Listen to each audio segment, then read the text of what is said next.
ఓంకారేశ్వర్ జ్యోతిర్లింగం main temple entrance ఇదే ఎదురుగా ఉన్నది. ఓంకారేశ్వర్ జ్యోతిర్లింగం నర్మదా నది మధ్యలో ఉంటుంది. ఇది ఒక ద్వీపకల్పము. పైనుంచి చూస్తే జ్యోతిర్లింగం ఉన్న కంప్లీట్ ఏరియా ఓంకారం రూపంలో ఉంటుంది.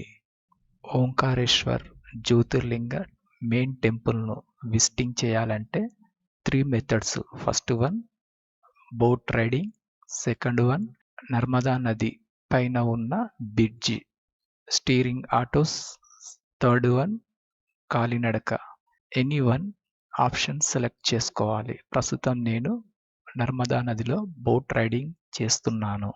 ద్వాదశ జ్యోతిర్లింగాలు అనగా 12 జ్యోతిర్లింగాలలో 4వ జ్యోతిర్లింగం ఈ ఓంకారేశ్వర్ జ్యోతిర్లింగం. ఇది మధ్యప్రదేశ్ స్టేట్లోని ఖాండ్వా జిల్లాలో నర్మదా నది మధ్యలో ఉన్న ఐలాండ్ మాందాతా అనే ద్వీపకల్పంలో ఉంది.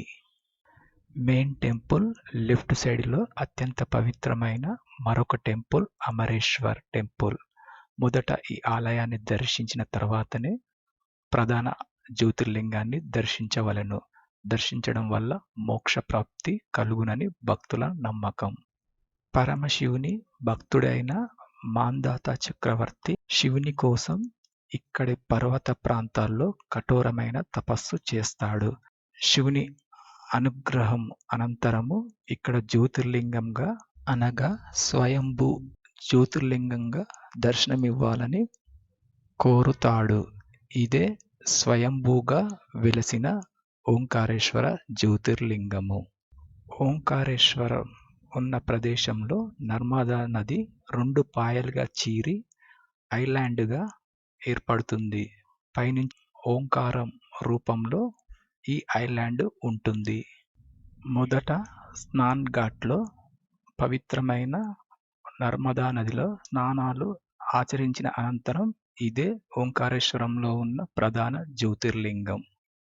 వెనక భాగంలో ఉన్నది అమ్మవారి విగ్రహం. దర్శన అనంతరము తిరుగు ప్రయాణంలో ఓంకారేశ్వర్ ఘాట్ రోడ్స్ ఇవి. ఇక్కడి నుంచి ఈ ఘాట్ రోడ్స్ ద్వారానే ఓంకారేశ్వర ప్రధాన ఆలయాన్ని దర్శించవచ్చును. ఓంకార స్వరూపమే ఓంకారేశ్వర్ జ్యోతిర్లింగము.